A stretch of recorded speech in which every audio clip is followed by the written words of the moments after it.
పంచాయతీ ఎన్నికల సందర్భంగా ఎలాంటి అవాంఛనీయ ఘటనలు చోటు చేసుకోకుండా పోలీసులు కట్టుదిట్టమైన బందోబస్తు ఏర్పాట్లు చేశారు. ఎన్నికల ప్రవర్తన నియమావళిని వివరిస్తూ పోటీ చేసిన అభ్యర్థులతో ఇప్పటికే ప్రత్యేక సమావేశాలు నిర్వహించారు. దీనికి సంబంధించి మరిన్ని డీటెయిల్స్ మా రిపోర్టర్ కిరణ్ లైవ్ ద్వారా అందిస్తారు. కిరణ్, చెప్పండి, మరి పోలింగ్ రోజు ఓట్ల లెక్కింపు కూడా ఉంటుంది కాబట్టి మరి సెక్యూరిటీ ఇవన్నిటికి సంబంధించి ఏర్పాట్లు ఏ విధంగా ఉన్నాయి? దీనికి సంబంధించి డీటెయిల్స్ ఏంటి కిరణ్?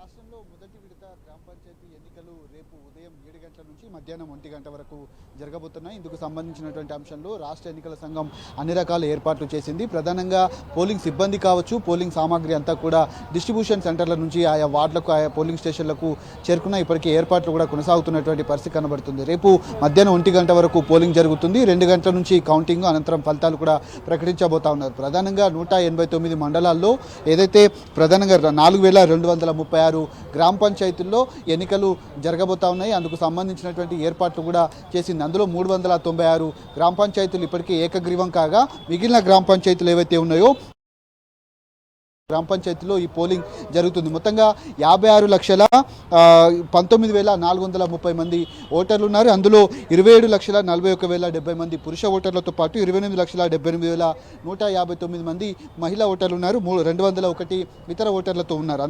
అందులో భాగంగా బ్యాలెట్ బాక్సులు ఏవైతేనో 45,086 బ్యాలెట్ బాక్సులను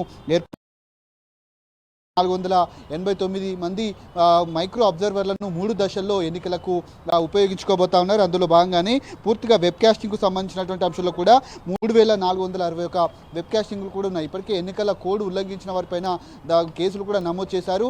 అందులో భాగంగానే ఎన్నికల కోడ్ ఉల్లంఘించినటువంటి ఎఫ్ఐఆర్ కేసులు ఏవైతే ఉన్నాయో 3,214 ఎఫ్ఐఆర్లు నమోదు కాగా అందులో 31,428 మంది పైన మోడల్ కోడ్ ఆఫ్ కండక్ట్కు ఉల్లంఘించినటువంటి కేసులు ఏవైతే వాటిని కూడా ప్రధానంగా కేసులు నమోదు చేసినటువంటి పరిస్థితులు అయితే కనిపిస్తూ ఉన్నాయి. రేపే ఉప సర్పంచ్ ఎన్నికలు కూడా నిర్వహించబోతున్నారు. ఉప సర్పంచ్ ఎన్నిక కూడా ఉండబోతుంది. అందుకు సంబంధించినటువంటి ఏర్పాట్లకు కూడా చేశారు. ఏదైనా కొంత ఇబ్బంది కనుక తిన్నట్లయితే అక్కడ మరొక రోజు ఉప సర్పంచ్ ఎన్నికలు కూడా నిర్వహిస్తామని రాష్ట్ర ఎన్నికల సంఘం సూచించింది. అటు కట్టుదిట్టమైనటువంటి భద్రత ఏర్పాట్ల నడుమ రేపు మొదటి దశ ఎన్నికలు జరగబోతా ఉన్నాయి. అందుకు సంబంధించినటువంటి వెబ్కాస్టింగ్ ఏర్పాట్లు ఏవైతే ఉన్నాయో అవి కూడా ఏర్పాటు చేశారు. ఎలాంటి అవాంఛనీయ ఘటనలు చోటు చేసుకోకుండా ఉండేందుకు పోలీసు బందోబస్తును కూడా ఏర్పాటు చేసి 144 సెక్షన్ కూడా ఏర్పాటు చేశారు.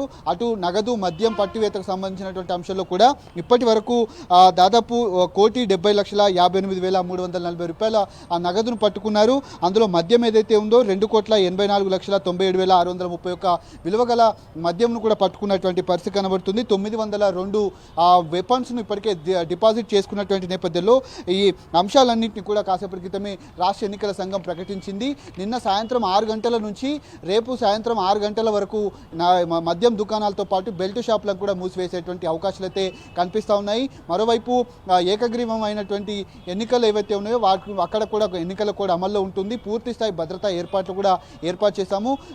సూర్యాపేటలో జరిగినటువంటి మర్డర్కు సంబంధించి 5గురిని కూడా అరెస్ట్ చేశామంటూ కూడా రాష్ట్ర ఎన్నికల సంఘం కావచ్చు, ఇటు పోలీస్ అధికారులు కూడా సూచించినటువంటి పరిస్థితులు కనిపిస్తున్నాయి. రేపు 189 మండలాల్లో మొదటి విడతకు సంబంధించినటువంటి ఎన్నికలు 7 గంటల నుంచి మధ్యాహ్నం 1 గంట వరకు జరగబోతా ఉన్నాయి.